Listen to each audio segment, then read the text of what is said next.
First, let me thank you for your patience. Many of you have been here since 2 p.m. But it is an emergency, but nevertheless, we don't take your time and patience for granted. So let me start by saying that we have the commitment to keep the public informed, and our partners in keeping the public informed is the media. There should be a permanent staging area for such operations, and we have decided that that area is here. Some of our friends in the media, journalists, would recall that there is a media room, actually. Unfortunately, we had started the process of upgrading that media room, making it a much more modern and comfortable facility, but we are not yet complete. We are hoping that within another 2 weeks, we would complete the facility, and that facility would give us the ability to remotely deliver our press conferences. So you may not need to assemble to have the press conference. We could just do it online, and you get the live feed, high quality, and more conveniently, if it comes to that we can't gather as we're gathering now. So we're hoping to have that complete within the next 2 weeks, so it may be much more easy and convenient for media personnel. And I want to thank the members of the media who have been so far doing, I think, a great job in keeping the members of the public informed with what the government is doing. So let me welcome our viewers and listeners on the internet and those who are joining us live on TV and on radio.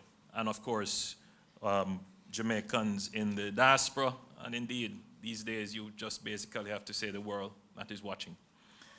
All right, so having put that out of the way, the Minister with responsibility for disaster preparedness and emergency management, that is Minister Desmond McKenzie, he has written to inform me that Jamaica is threatened and affected by the SARS-CoV-2, that is the coronavirus COVID-19, and that measures apart from or in addition to those specially provided for in the Disaster Risk Management Act should be taken promptly. Now, therefore, in the exercise of the powers conferred upon me as Prime Minister by Section 26(2) of the Disaster Risk Management Act, the following order is hereby made. 1. This order may be cited as a Disaster Risk Management Declaration of Disaster Area Order 2020. And 2, the whole of Jamaica is hereby declared to be a disaster area. Signed today, 13th day of March 2020. What does that mean? It is, given our legal framework, this now gives the government authority to take certain measures. One measure we are about to take, or would have already taken, is the quarantine of a community, which is the 7 and 8 miles area of Bull Bay. And I will now invite Minister Tufton to just give details on that.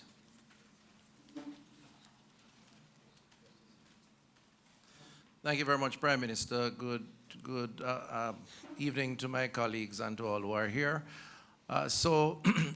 We have been in public health with the support of the Honorable Prime Minister and the Cabinet, monitoring the situation as it relates to the importation of the virus, so persons who have picked it up outside of Jamaica bringing it in, and attempts to contain so that it does not translate to community spread.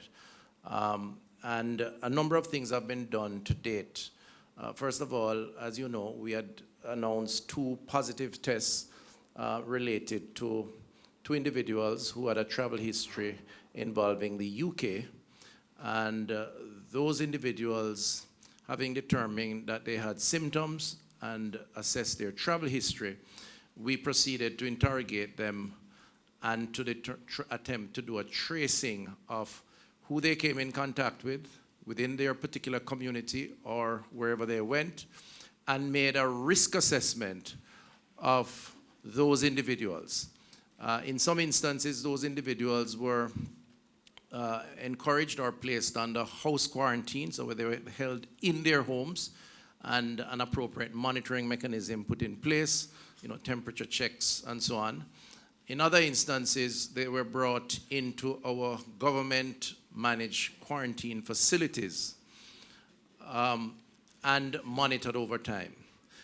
Yesterday, we announced an additional 6 persons with positive testing, and at the Prime Minister's indication, I will give details on that. But of that 6, 2 of those persons were linked to the first person who was tested positive. We classify that person as patient 0. This is the person who resided for the time in 7 to 8 Mile Bull Bay in that community. We had a number of persons in government quarantine facilities related to that individual, as well as investigations in the community identified a number of others that the person came in contact with. Up to today, based on the activities in the field, the medical team and the chief medical officer who is here led that process, determined that based on all the information that we have, persons experiencing symptoms, there has been some amount of community exposure sufficient to raise the risk level to a community transmission potential. In other words, there are a number of persons who are showing signs, symptoms that suggested that they were ill or are becoming ill, and that it could be related to that original individual. And the CMO is here. At some point, I'll ask her to comment more definitively on that. But what that translated to, therefore, is that we needed to contain the spread within that vicinity, and hence the decision that we needed to quarantine that 7 to 8 Mile Bull Bay community, because we felt it was substantial enough. What that means, you're going to explain that, Prime Minister, or you want me to? What that means basically is that we would call on the other agencies of government as part of the National Disaster Response Committee that the Prime Minister chairs, a secretariat being, of course, in an ODPEM in the Ministry of Local Government. So the Constabulary, the JDF, the Ministry of Labor, of course, Ministry of Health, and other agencies to work with the community in a way that would minimize movement outside of the community, give all the necessary support to the community members, but effectively, that community would be under a quarantine situation. And in the meantime, over that 14-day period, we would assess to determine the extent of the spread of the virus and apply the appropriate levels of treatment to those individuals. So that is essentially, in simple form, what the decision that has been taken as it relates to that community and why. Chris, why not just join me? Because you will have to go back and forth. So what it also means is that the JCF and the JDF has been deployed. There will be restrictions on movement in and out of the community. The Ministry of Health has made provisions to provide food packages, water supply where necessary, obviously medicine. This is not, we are not treating this like a curfew. And I want the citizens there to feel that the state is imposing a security cordon on them. This is for their own benefit as well as for the rest of Jamaica's benefit. The soldiers and policemen and women are appropriately geared, and I would ask CDS and the Commissioner if they would like to just give a brief description of what the operations would look like. CDS, if you would join. Thank you very much, Prime Minister. The troops have been deployed, JDF and JCF, to the community, and you will see us pretty much in the way you've seen us in the states of emergencies and zones of special operation, managing intersections and access points to the communities. The difference is going to be, whereas when we're doing a security operation, we would do check searches and allow people to proceed. In this case, we'll be seeking to restrict movement in and outside the community. Obviously, there are going to be situations where persons have legitimate reasons to be moving in and out, and in such cases, appropriate records will be kept, guided by the Ministry of Health as to what profile of persons may be allowed to enter and exit, and what documentation that will need to take place. But generally speaking, there would be more restrictions on people being allowed to enter and exit. As was indicated, provisions will be made by the Ministry of Health, and to make sure that the communities the community is well served. What we ask, as usual, is that there be cooperation with the members of the security forces, as the Prime Minister has indicated. In this particular case, we're trying to protect the community and trying to ensure that we don't end up with unnecessary spread of the virus to the extent that it is there. So we ask for your cooperation with the security forces. Thank you. So over the past few days and probably the past week, we've been taking some of our members through specific training to do this type of operation. So those people have been deployed now for this purpose. And it's really, as you say, to protect the wider community of Jamaica and protect those people inside, and just slow or reduce the chances of transmission into and out of the community. Obviously, our own members will be taking precautions to protect themselves as well. And so it's really important that people cooperate with our verbal instructions so that we can have everything running smoothly. As I say, it's all for in everyone's best interest and for everyone's protection. I'm going to invite the CMO to join me. Thank you, gentlemen. CMO, because I think the public would be curious to know what would be the operations inside the zone from a health perspective, and how many persons are actually suspected within the zone. So I'm going to ask our CMO to give that detail. Good evening, everyone. In doing our contact tracing, we have detected over 30 persons within the community that have had contact, direct and pretty close contact with our index case. And of those 30 persons, we have about 8 persons that are symptomatic right now. We consider that to be enough reason to be concerned. We realize that persons tend to move around. We realize that a lot more households than the households that we have interviewed were affected. And so therefore the community itself is concerned. It is therefore important for us to try to restrict the movement of persons to prevent further spread of the infection. The restrictions are really to protect the persons within the community and to protect persons outside of the community and to protect the country as a whole.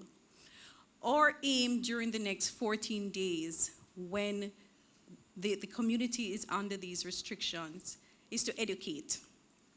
Is to educate all the persons that are affected as to what it is that is happening to them, what it is that they are to expect from this illness, how it is that they can prevent this illness from getting worse, how it is that they can prevent their loved ones from becoming affected. So while the restrictions are not anything that anybody likes, but if you can prevent your loved one from becoming ill, and your loved one may be somebody who has a chronic illness or maybe at the age where despite the fact that you may get a mild illness, that person can get a severe illness. I am sure everybody would want to prevent that from happening. And so therefore we think that this is the best way to go. We really want to support the community, and as I said, health education, providing the necessary medical support as needed. So we will be in constant communication. We will be there on the ground as well, in constant communication with the security forces, with the JDF and the JCF, to identify persons who may be ill, to reach them early, and to be able to offer them assistance. So it is going to be a very intensive 2-week period, but we are hoping that within that 2-week period, we are going to limit any further spread of the infection. Thank you very much, CMO. Now, just to place in context what we're doing, we have used the disaster risk management legislation, which is the overarching legislation which guides the government's response. The first use of the legislation was when we convened the Disaster Risk Management Council. Many, and I see some members here with us this evening, and they have been meeting, and I gather you met with them today, Minister Mackenzie, and they have been collaborating with the Ministry of Health.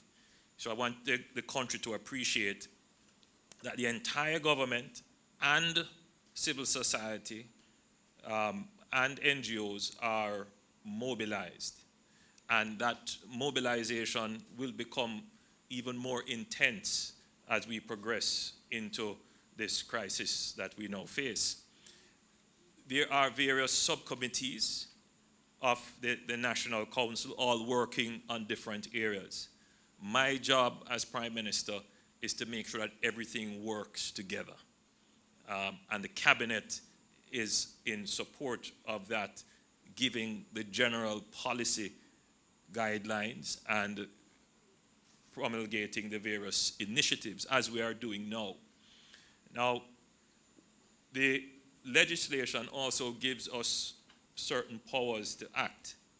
And the Attorney General is here with me, and I've asked her to go through all the powers that we have under the law to address this particular kind of health crisis, which would include powers that would place an obligation on citizens to report. And citizens reporting is an absolutely important part of us being successful in overcoming these infectious challenges. The truth is that if persons hide their conditions when asked, give misleading information when asked, then that can cause its own stream of negative consequences for which we would have no knowledge and would not be able to respond. So some of the laws do place an obligation and indeed creates an offense for misleading the public health officials. So I'm going to ask the AG to just very quickly give the public an overview of all the legislation that is there and the various powers that comes with them. Thank you, Prime Minister. Good evening, everyone. In respect of the laws that we have, starting with the Constitution, of course you'd be aware of Section 69, which gives the Cabinet as the principal instrument of policy and with responsibility for the overall direction of government and overarching power to determine comprehensive policy. We also have Section 20, which empowers the Governor General to issue a proclamation declaring a state of public disaster. But we have not gone that route. Instead, the Prime Minister has utilized the powers under the 2015 Disaster Risk Management Act to declare the whole of Jamaica as a disaster area, consequent on the notification he got from the Minister of Local Government and Community Development. Then we have the Emergency Powers Act, we have the Public Health Act, giving responsibility to the minister with responsibility for health and also to the local board. And essentially those are broad investigative powers in relation to disease and the prevention of disease in parishes, and to do, more importantly, whatever is necessary to arrest the spread of disease. The Minister of Health also has responsibility, after receiving a report from the Central Health Committee or the local board, in respect of any threat, to issue directions, and the Minister has already activated those powers to enforce measures to prevent and mitigate the spread of this communicable disease.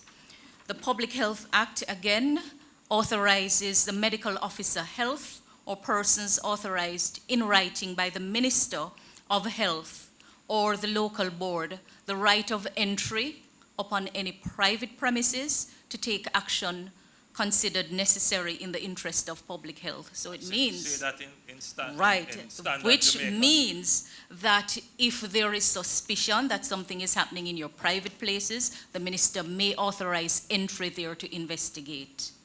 It requires no warrant. It doesn't need your permission, because the step is being taken to prevent the spread of the disease.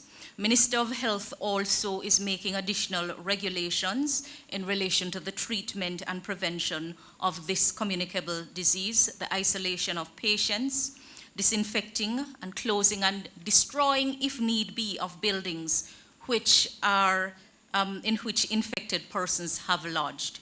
So if it's a stall, if it's anything, if the powers and the assessment require destruction, the minister is authorized under law to do so. I want to, with the Prime Minister having declared Jamaica as a disaster area, I just want to remind persons of specific duties. So under the public health food handling regulations, and in particular regulations 27, 29 to 32, operators and employees of food establishment, handling establishment, are under duty to be free from this COVID if you're working in the food establishment. So you must take every step to prevent yourself from coming into contact with persons who are suspected of having the disease. Medical officer is also under duty to notify if an operator suspects an employee or other person who enters a food handling establishment, if that person is suspected of suffering from the COVID. The operator and employee can also be required to be medically examined. And if you are so required, I have to tell you, you really have to comply. The minister will advise of his amendment to the Class 1 notifiable disease order shortly to specifically include the COVID-19. The tourist establishment regulations. Could you explain what the implication of that? So essentially, the Public Health Act, the Quarantine Act, the Public Health Act, specifies a number of diseases, and in the last time the notification was done, I think, was when we had the threat of Ebola. So now the minister has moved to formally utilize the powers under the law. So this is not just informal operation, and it activates all of the provisions of the law and all of the powers, and the powers are very large, Essentially, the minister can do whatever is required to contain the disease. So including reporting. So this is a disease for which you must report. Prime Minister, it also includes giving answers to questions that may be asked of persons. And I want to remind that we do have an offense at common law of creating public mischief. We know a lot of information is being circulated, and some persons are delighting themselves in just being idle and passing around false information.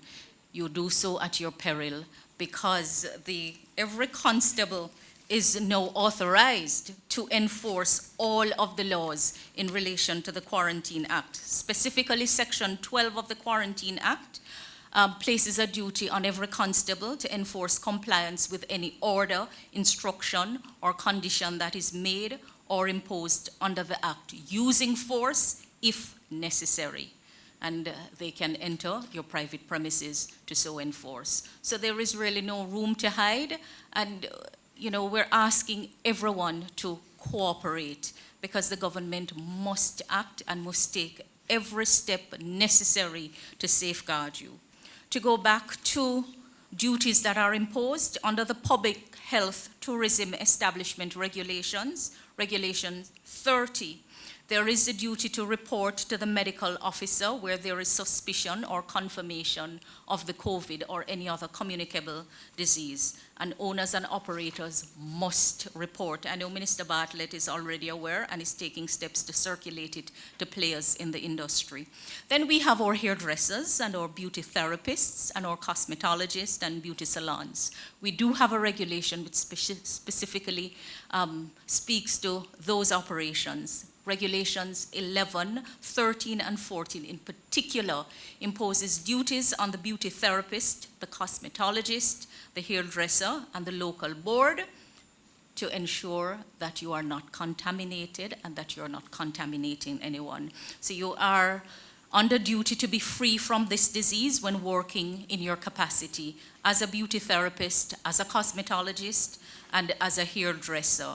And please note that the local board can revoke your license if you're found to be suffering from this disease. And then the barbers and barber shops are also specifically regulated under the Public Health Barbers and Barbershop Regulations. And Regulations 11, 13, and 14 imposes a duty on the barber also to be free from the disease, meaning that you must not put yourself in harm's way. Get out of the way and ensure that you are not inviting persons or entertaining persons who are at risk. And your license too can be revoked. And Prime Minister has already indicated that the laws will be strictly enforced in this period. Thank you. Thank you, AG. We went through that brief overview, and we will produce documents and videos and memes for social media so that everyone is aware of the state in which we are now operating. And just to reinforce the point, the government has a very high duty and obligation to enforce the law, and we will enforce the law. Overnight, we declared, as we said we would, the results of the tests that were conducted. I'm going to ask Minister Tufton to just give you an overview of that. Thank you very much, Prime Minister. And just listening to the AG and the awesome powers that she has bestowed on me, according to law, I'm almost intimidated. But I want to say that I will take no decision without the counsel of the Cabinet and the Honorable Prime Minister and all the necessary advisors in the ministry and otherwise, and it will always be in the best interest of the country, just for the record. So we announced as soon as we got confirmatory tests, and I want to emphasize, because again, I saw a number of social media postings prior to our posting the results, suggesting that we had more positives and part of the difficulty with that is that the tests are administered, which gives you a preliminary result and a confirmatory result. And for whatever reason, there are persons who had access to the preliminary results, and the impression was given that somehow we were withholding. But we don't do that. We have made a commitment to be as transparent as possible as it relates to this issue. I had to wait until I got the confirmatory results, and that was not available until much later in the night. And as soon as we got it, I had consultations with the Prime Minister and he with the cabinet members, and the decision was taken to release within a few hours of getting it, just to clarify. So the results are as follows. 2 males aged 63 and 67 who came into the island on March 7th from Trinidad, having traveled from Malaysia by way of Dubai and London, and they presented at hospital on March 11th. 1 male, 36, who traveled from Manchester, England. He was taken to hospital from his hotel via an ambulance on March 11th. 1 male, 31, a Jamaican overseas ship worker who came in from the Canary Islands via Portugal and Miami. He arrived in the island on February 25th and presented to hospital with symptoms on March 10th. And 1 male, 52, who is the father of the first patient who was confirmed with COVID-19. He was discovered ill at home on March 11th. And 1 female, 34, who is a close contact also of the first patient, who was confirmed similarly so, based on the contact with that first patient. I should note, and this is a point worth making, that we have patients in isolation in Mandeville, St. Anne's Bay, Cornwall Regional, Chess Hospital, and the University Hospital of the West Indies. And I make the point, not just to be transparent, but to say that the public health system does have the capacity to provide the isolation services that are required, the personnel to provide the appropriate levels of services in these institutions. Now, I know these numbers are small and they're expected to rise, but it's an indication of a trial run, if you will, in preparation for what may have to be the case later on. And then, of course, in terms of quarantine, the team has been out in the field in the respective areas, interviewing, collecting information, getting information from those patients, and by extension, therefore, developing the contact profile for others to determine how to proceed in terms of moving forward. Thank you, Minister. Yeah. Now, so that we understand overall strategy, the first strategy of the government was to delay the virus from getting into Jamaica. And we acted very early, putting in place travel restrictions and managing our ports, specifically as it related to cruise ship docking in Jamaica. And I believe we've been very successful. In fact, we would have been 120th or something like that out of the countries in the world for it to come to our shores. But we always knew that it would come. Our strategy was to delay it as long as possible. So now we are into the phase that we can conduct effectively contact tracing. So we want to use that as far as possible, CMO, to contain.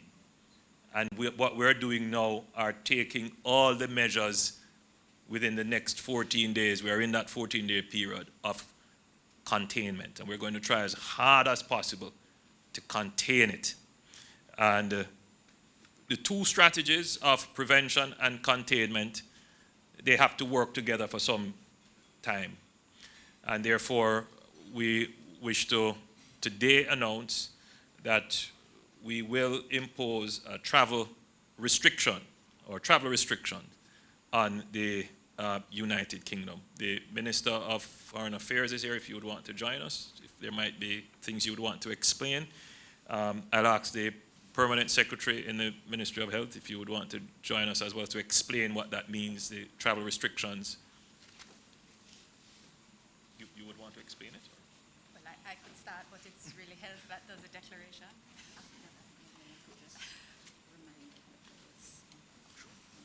So good afternoon, everyone. Evening. Good evening. My apologies.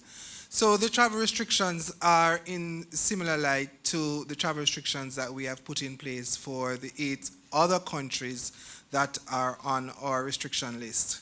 First, only citizens and persons who have residency or long stay arrangements or marriage exemptions will be landed in country. All other persons will not be landed at this time. Additionally, persons who are landed will now be required to be quarantined. And based on the Ministry of Health's risk assessment, the quarantine will be either in facility if you display symptoms, or you will be home quarantined. The restriction also applies where persons will be required to self-identify once they have come from this country, given that they are already in Ireland. And so if you are a citizen in Ireland who have come from the United Kingdom and you believe that you are beginning to display symptoms, we ask that you self-identify by contacting our 888 number. It's 888-1-LOVE. And once you contact us, we will begin to give you the necessary instructions. Our email is also up and running. It is covid19@moh.gov.jm.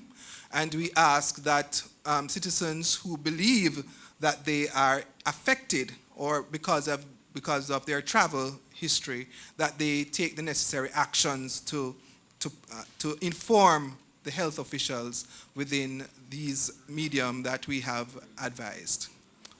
Thank you. All right. AG, you would want to just make your...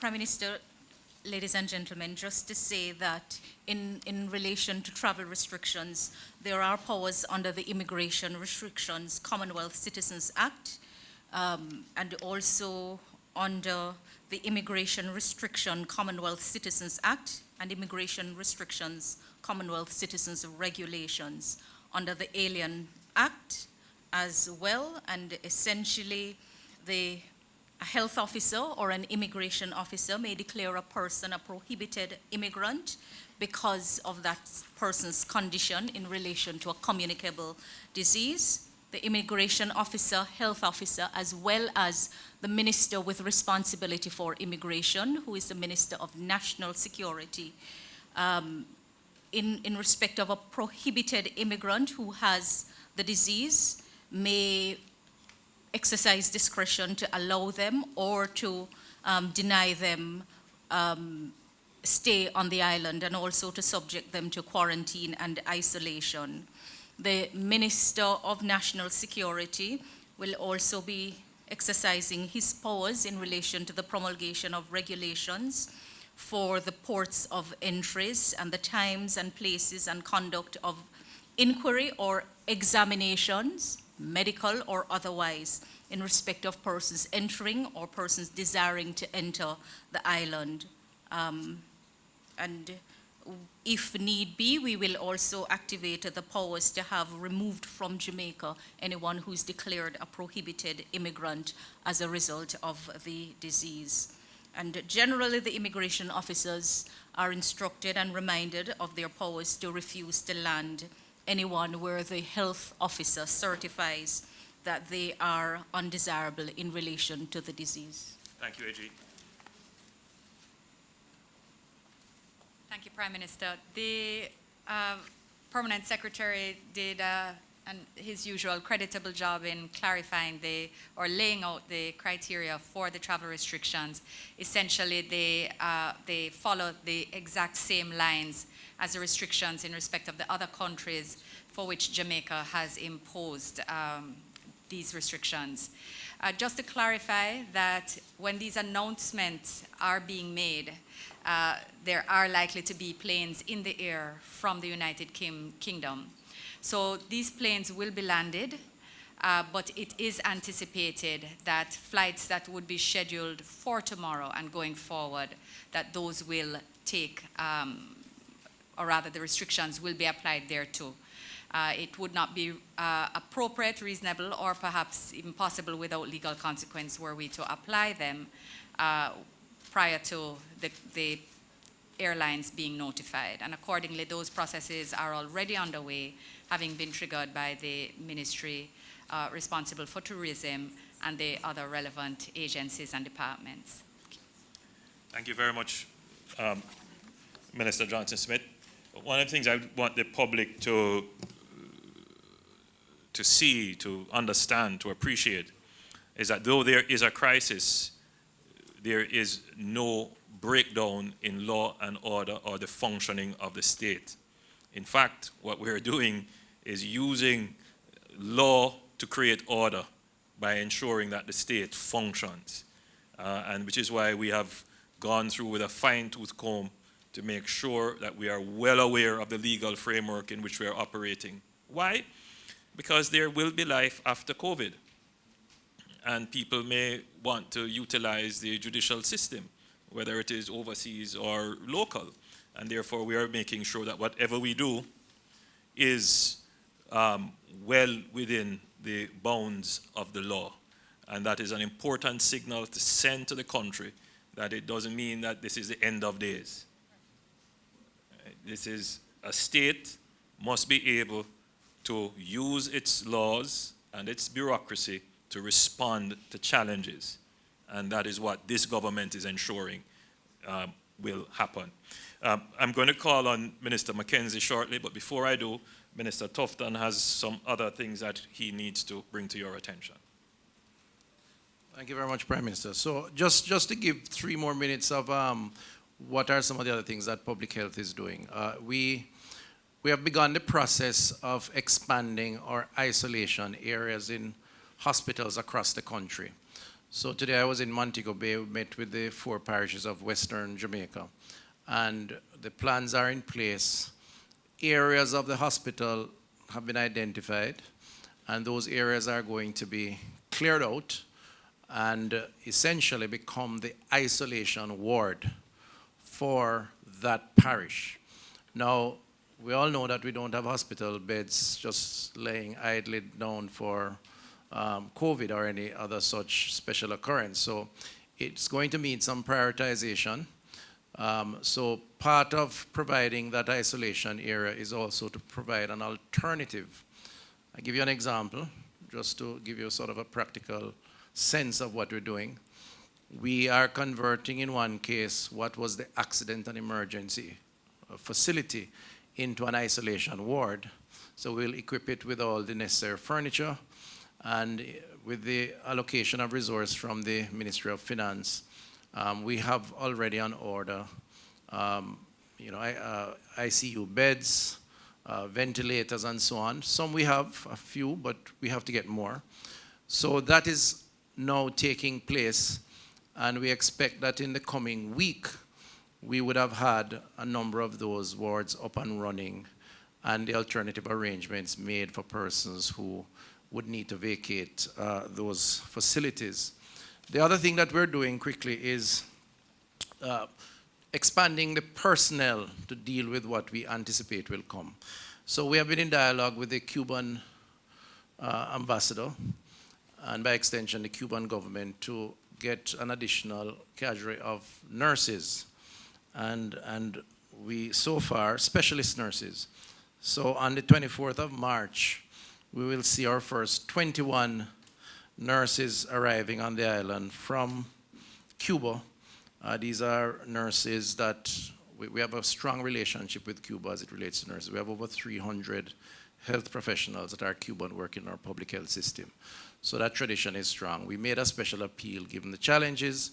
We're trying to get about 100 additional specialist nurses in the system, focusing primarily on high-intensity units or ICU units. So the first 21 will come. We're also in dialogue with retired nurses, and I want to use the opportunity to encourage our professionals who have reached retirement age but still very skilled and experienced. We're inviting them back to work with us during this period, and this is an official invitation. So that is also being worked on. In terms of equipment, the masks and the other critical equipment, we have in inventory. I've done some checks myself and I've seen some, but I really want to say one thing. We have lost a lot of our equipment through pilferage, persons stealing the equipment from the public health system. Now on the gears, the protective gears, the masks in particular. Now, on the face of it, it raises two issues. It says that we have to tighten up our internal management structures. I'll take the burden for that, and we're going to work to try and do that.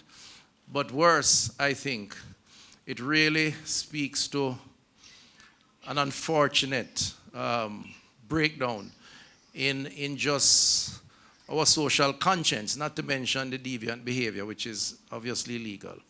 It really is a sad commentary that given these times when we need this equipment, persons are actually stealing and selling in the marketplace. Indeed, my information is that the police has so far identified one location where a box, well, several boxes, nearly 40 boxes of masks were found, taken from one hospital in Kingston, the Kingston Public Hospital. And I know the police will exercise their right and authority to pursue those individuals. But it's an indication of the challenges that we face.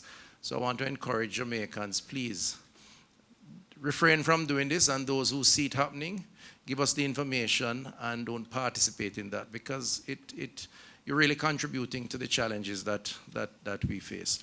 Final thing I'll say for now, I'm told that I have to read the notice, so I'll officially read it. The Public Health Act.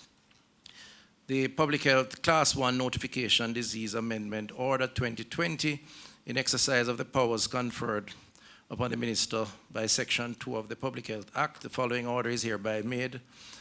This order may be cited as the Public Health Class 1 Notification Disease Amendment Order 2020 and shall be read and construed as one with the Public Health Class 1 Notification Diseases Order 2009, thereinafter referred to as the Principal Order, and all amendments thereto. The Principal Order is amended in the schedule by inserting next, after item 5, the following item, 5A SARS-CoV-2 COVID-19, dated this 13th day of March 2020, with my signature. Thank you. So with that, we would have largely completed the public health section of this presentation. Chris and AG, thank you. We now move over to some other issues, still slightly public health, but Minister Mackenzie. Now this particular disease has shown to be devastating on our senior population. On senior population, and we don't want it to affect our seniors here. So the Minister of Local Government has taken some steps to ensure that our infirmaries, our golden age homes, and other state institutions which care for senior citizens, that there are measures in place to address those. Thank you, Prime Minister. Good evening, ladies and gentlemen. The Ministry of Local Government has direct responsibility for our infirmaries and golden age home. There are 13 infirmaries across the country, plus 3 golden age home, with a capacity of over some 3,500 senior citizens residing under the care of the state. 98% of those within our infirmaries fall within the risk category that is considered the most threatened of the individuals that could be affected by the disease. Therefore, the ministry has taken the following decisions with immediate effect: to restrict access to our infirmaries for the next 14 days. Now, we are doing this because a number of persons normally visit our infirmaries, not just Jamaicans, but foreigners. So we are restricting visit to our infirmary for the next 14 days. And the next 30 days, we are also restricting new residents to our infirmary. So it means that persons who have already been interviewed and identified to be accepted to our infirmaries, we will be putting a hold on that for the next 30 days. Also, we are establishing isolation areas within the infirmaries. At least 4 infirmaries presently have that facility. Those infirmaries that are without isolation areas, construction will commence immediately, working closely with the Ministry of Health in putting in the necessary infrastructure to facilitate an isolation area in our infirmaries. We are also working with the ODPEM and the Jamaica Defense Force to commence a comprehensive sanitation of our infirmaries. And we are also moving further to create a temporary employment program in our infirmaries and golden age home to have cleaning on a regular basis of our infirmaries.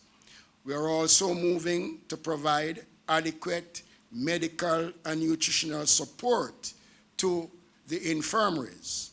We have also moved to put in place the necessary emergency management service.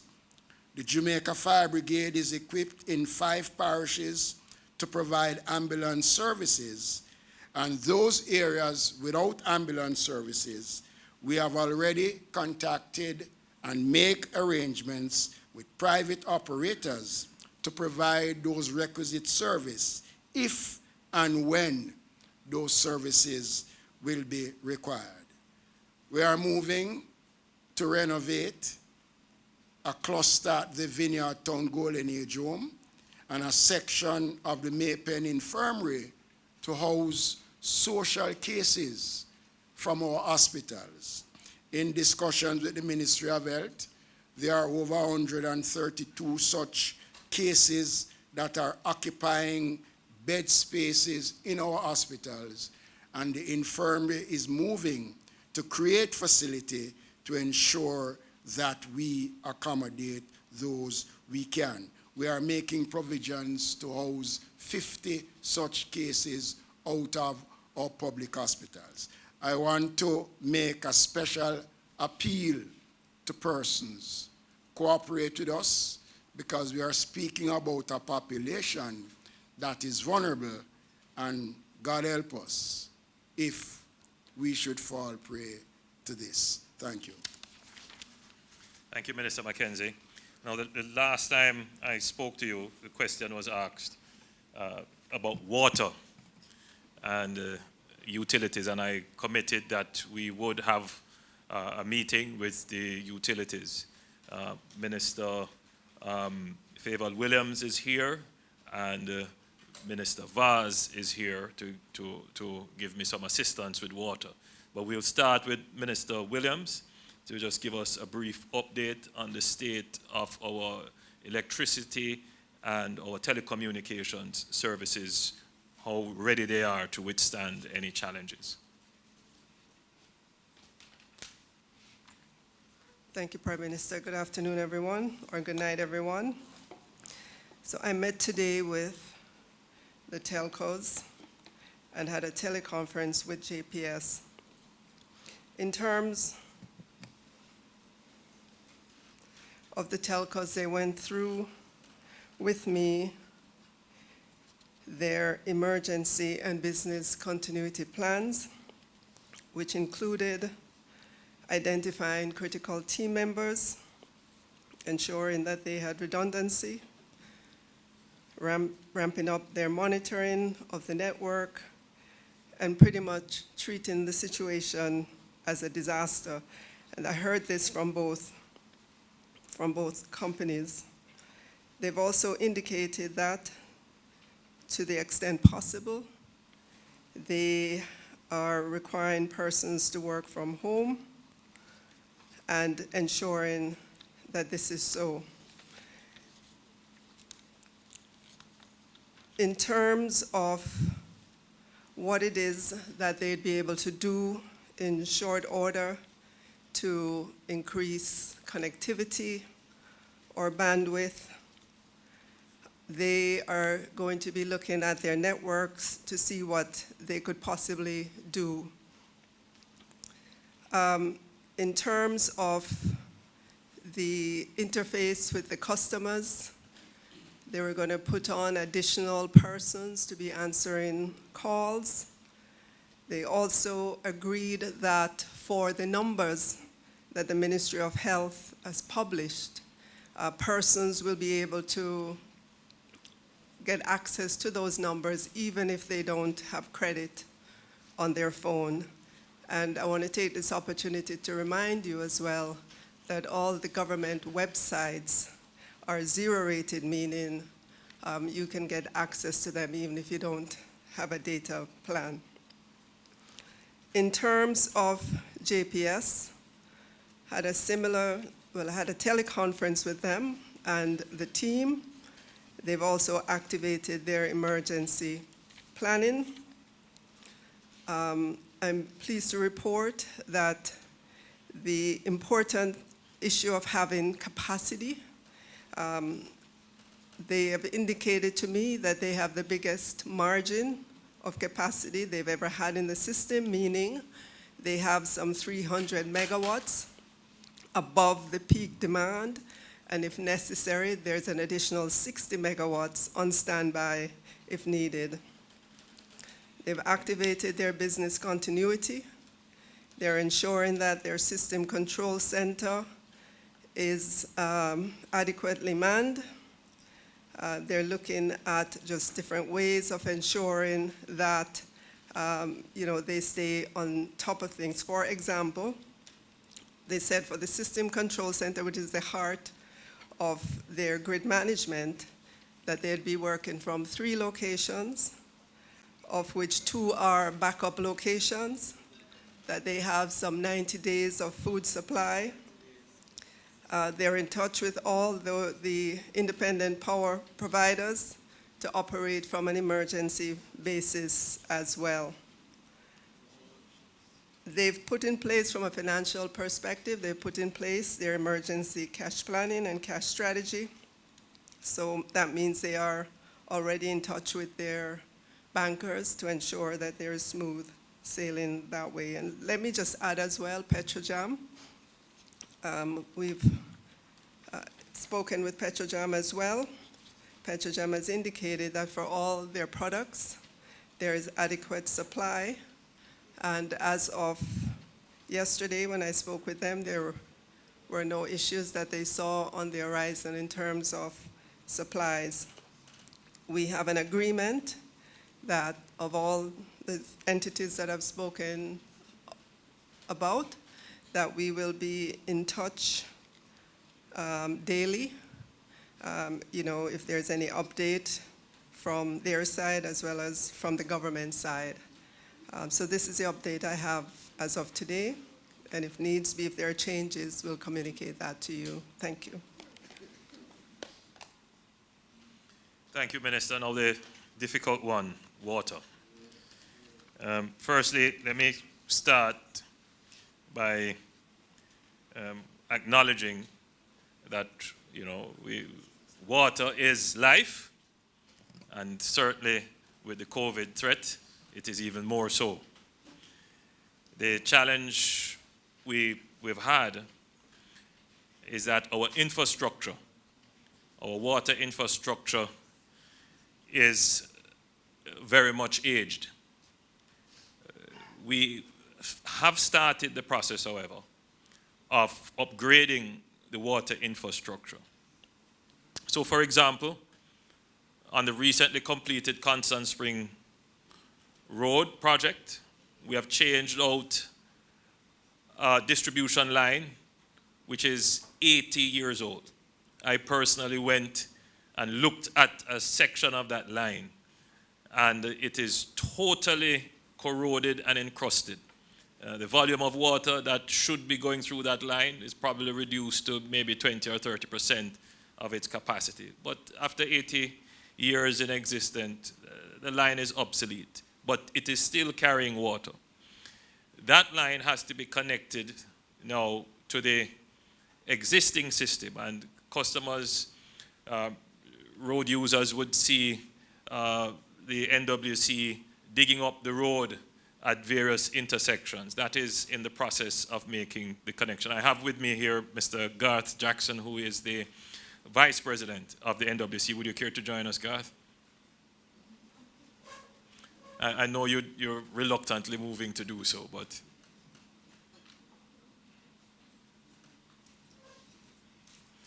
So that's part of the challenge we face.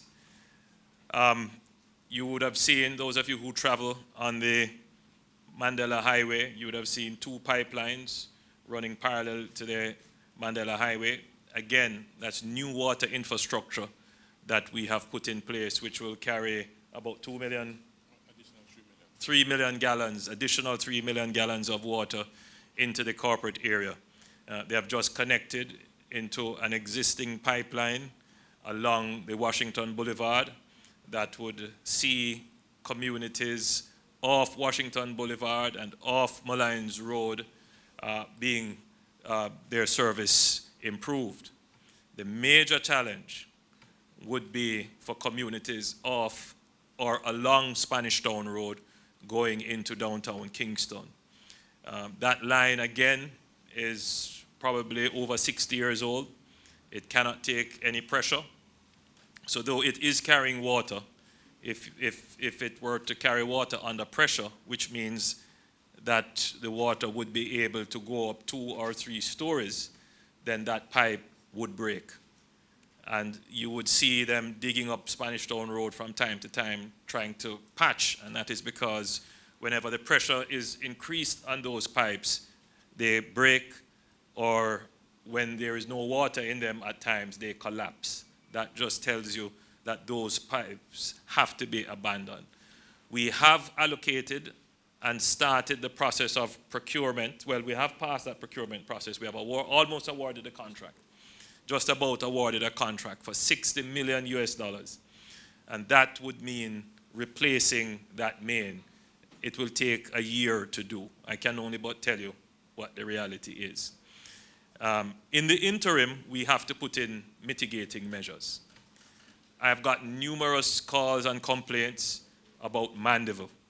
And what has happened in Mandeville is that one of the supply areas for Mandeville, the pepper pump, that pump, which is a high volume pump, has malfunctioned and has to be rebuilt, and the parts for rebuilding that pump are ordered. They come from overseas, but obviously with what is happening, there is no guarantee that we will get them on the projected date.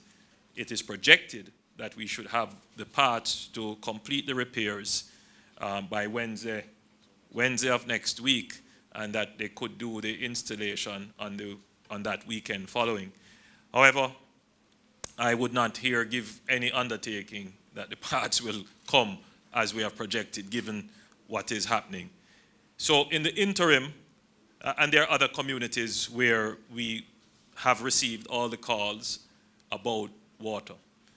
What we will have to do as a backup measure is to increase our spending and our organization and logistics around trucking. So what I have decided to do is to assign Minister Vaz and Minister Mackenzie the responsibility to directly oversee trucking of water. Now the responsibilities will be divided into two. First, Minister Vaz will be responsible for trucking of water within what is described the utility area, meaning areas that the NWC serves.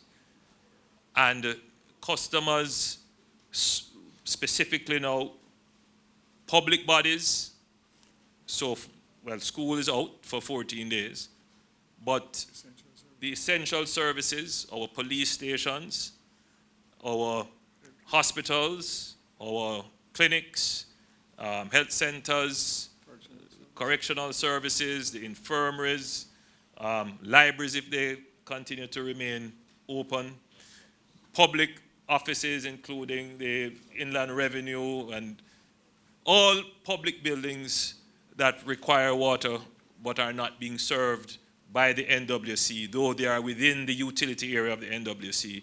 Minister Vaz is to develop a plan and a schedule and have those public bodies and essential services informed as to how they will get their water from a trucking schedule. Minister Mackenzie will be assigned the duty of ensuring that communities that are outside of the utility zone, those that are served by minor water supply but are not getting water, that there is a trucking schedule in collaboration with the municipal corporations to ensure that there is a routine, reliable schedule of trucking for water. I'll have both of them say a few words on that. However, we recognize that the government simply does not have in its stock all the trucks. In fact, we have very few trucks, and so we have to depend on private contractors. And I suspect that within Jamaica, there are several persons who own water trucks, and the government is now putting in place a program to have payments done in an expedited way and in a seamless way, because the challenge has been in the past that private contractors would come on, they would provide their trucks, but it would be difficult for them to get payment. We have worked that out now, and Minister Vaz will be in charge of that. We will not sacrifice or in any way lessen the requirements for the sterilization of the trucks. All trucks must be sterilized. So I'm going to now turn over to Minister Vaz. Thank you very much, Prime Minister. Colleagues, I think Prime Minister, you said most everything. As one who represents a rural constituency, I'm very aware of the challenges that are there, both in terms of the major water supplies, which is the National Water Commission, and the minor water supplies, which is served by the municipal corporation. What I think we have to do, especially in these circumstances, is to have a cohesion in terms of how we plan and deliver the water, and most importantly, that people can be assured that they will get paid on a timely basis, because you are now working with private sector demand as against government demand. So if the private sector is paying and paying quickly, then obviously it will lessen our chances of getting the trucks that we need. But I'm confident with Minister Mackenzie's experience and my common sense that we'll be able to put together a really good plan and assure the people of Jamaica, especially in this time when water, they say water is life. Well, water is more than life now, especially in this situation with this unfortunate virus. So I just want to reassure the public. I know that water has been a long-standing issue and a very, very angry issue for a lot of people. And just to say that we are aware of it, and the Prime Minister in his wisdom has given me, not that I'm the minister, don't get me wrong, but I will work assiduously with Minister Mackenzie to make sure that the people get the required water and the services. Thank you. Thank you again, Prime Minister. This is a golden opportunity to streamline the system and to ensure that it is coordinated. The Ministry of Local Government, we have started to create what we call water shops in a number of parishes. And with this added responsibility, we are giving the assurance that we will work collectively to ensure that those communities who are desperately in need of that precious commodity will have it. We're going to ask that it is going to take us a little time to put a proper system in place, but while we are doing that, we will take the necessary steps to ensure that the communities that are in need will receive the commodity as quickly as possible. All right, thank you, gentlemen. Thank you. I promise you we'll be finished in 15 minutes. Minister of Tourism, Ed Bartlett, we would just like to give a very quick update as to what is happening in tourism, because that is a sector that is now seriously affected. Minister Bartlett. Thank you, Prime Minister. I suppose only Prime Ministers can lay hands on anyone subtly. We, in tourism, as you know, are really not unaccustomed to disruptions. In fact, it's the only truly resilient industry in the world today. And we have been meeting ever since these challenges have emerged. And we have been talking with each other. We've been talking with our partners. And this is one of the main elements of the resilience, is partnership building and ensuring that we are always communicating. And so today we had a major program of all stakeholders. And those who couldn't be in the room were connected by telecommunication arrangements, and we also were able to look at key protocols in relation to enabling all our tourism entities to subscribe fully to the protocols of the Ministry of Health. Health security is an essential part of the promise of our destination for safety, security, and seamlessness. And we are satisfied that Jamaica is showing the world how tourism resilience can enable a recovery that is going to be quicker and indeed a growth. And I can tell you that the elements of that are there. And we're down to a growth trajectory that is going to be frightening to many. The truth is that we have, as a destination, managed and grew during recessions and global disruptions. The recession of 2008-9, Jamaica was the only destination in the region that grew by 3.5% every year during the period. And so there's no doubt about that. I have, however, to report to you that the cruise industry has, as we had predicted, literally come to a halt. The CLEAR, which is the umbrella organization responsible for all cruise lines in the world, announced today that they are voluntarily suspending cruise operation on every route as of 12 midnight on the 14th of September. So what that will mean is that no cruise ship, March, I'm sorry, what that would mean is that no cruise ship will be coming to Jamaica or anywhere in the world. And I think that we understand that what that will mean. We'll quantify and let you know at a point in time. But just to let you know that to date, with all the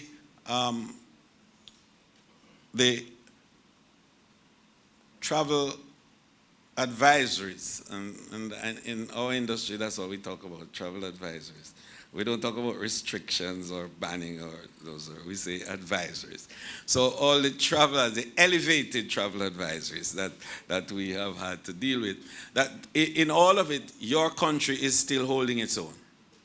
Because to date, we are still growing at 3% over last year. And I think that going forward, there will be some challenges, but all our partners are saying that by July or thereabout, we hope things will turn. And after that, they all will be selling Jamaica. Thank you, Prime Minister. Thank you very much, Ed. So I think we've presented to the country now a fairly comprehensive plan between yesterday and today. By no means this is a complete plan, and it will change and probably is already changing by the hour as things develop. We will respond. Let me just share with you briefly what my outlook is, and to prepare the minds of Jamaicans. We will see an increase in confirmed cases. We will see an increase in suspected cases. But I believe that the measures that we have taken has flattened the curve.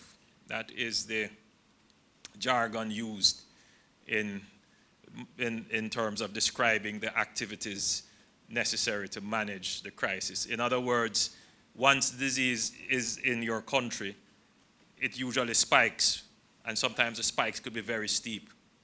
But if you put in place, especially within the first 2 weeks of the discovery of the disease in your country, providing that you had very good surveillance from the start, then instead of having this, you could have this, which is a much slower pace of increase in the infections. We want to have that pace of increase as slow as possible so that our health system, which has limited capacity, remember now, we are just coming out of a dengue crisis. Many of our citizens have what is described as the pre-existing conditions, the diabetes, the respiratory problems, the heart problems. And those weaken our ability to withstand the ravages of the virus.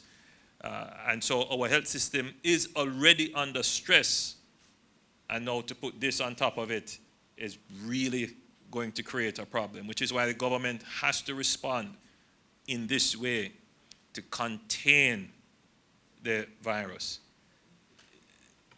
As it evolves, the focus of the government will at some point pivot to address treatment. And in fact, we have already started to discuss how that will work and the drugs that we will need to get in, and all which the CMO and the Minister of Health will say more of when we get to that point. And then we expect that it will start to decline and then subside and peter out. What we do as a government, as a country, but more importantly, as individuals, will determine whether or not we have a spike like this or it is a spike like this. So I appeal today, in closing, that as individuals, we have to act in smart ways, follow advice and information provided by the government. I urge you, ignore the fake news, stop circulating the nonsense that is being put sometimes out there. Use your own sense of proper context. In other words, sometimes, on my phone, I see all kinds of things come. And what I recognize is that it distracts me. It shifts my attention because you have to be looking at all kinds of things, whereas you really need to be focused. And you can imagine if that is the case all around. So at this stage, you can rest assured that this government is going to communicate with you. We are going to use all channels to provide you with correct, legitimate, accurate information and timely information, no matter what hour of the night. Minister Tufton and myself were in communication at about 11 o'clock last night, and then we communicated till about 1 o'clock when we made the release. So we are up and we are working, because we recognize that in the absence of information, there is a vacuum that will be filled by people who have sometimes, sometimes it's political, but sometimes it's just mischief. And we can do without that at this stage. I urge you to take your information from credible sources.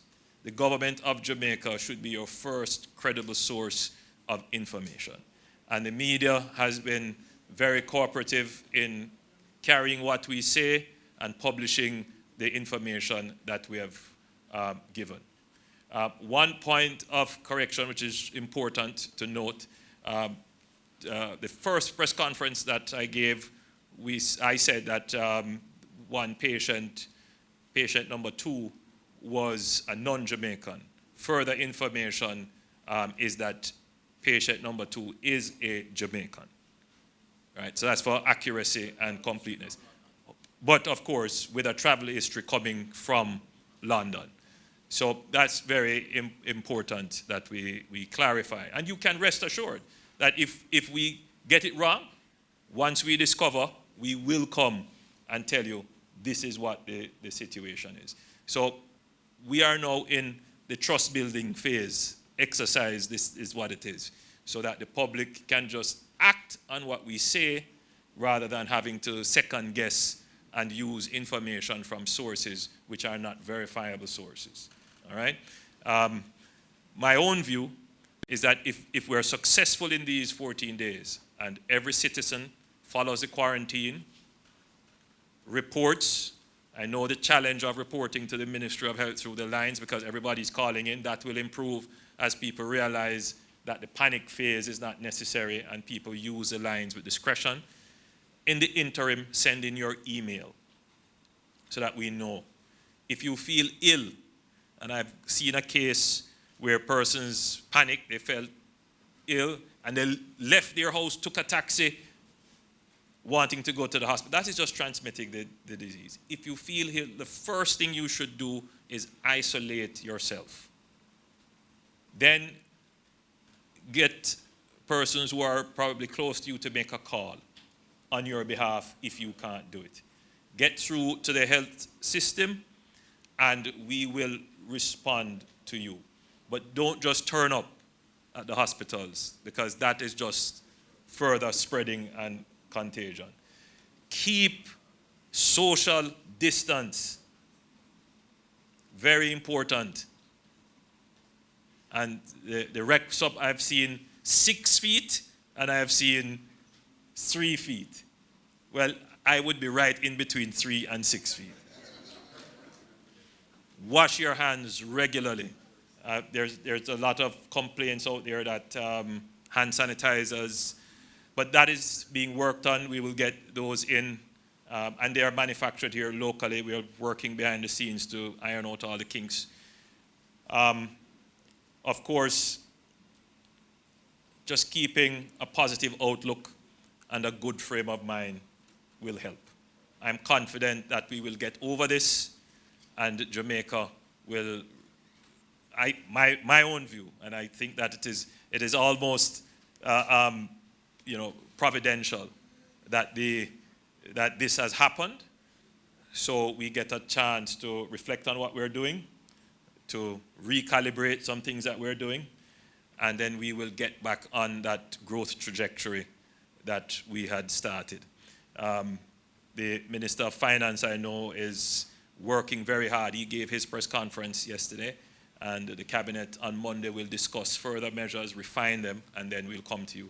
I may not be able to hold any more press conference until I have completed my budget speech, which is on the 19th.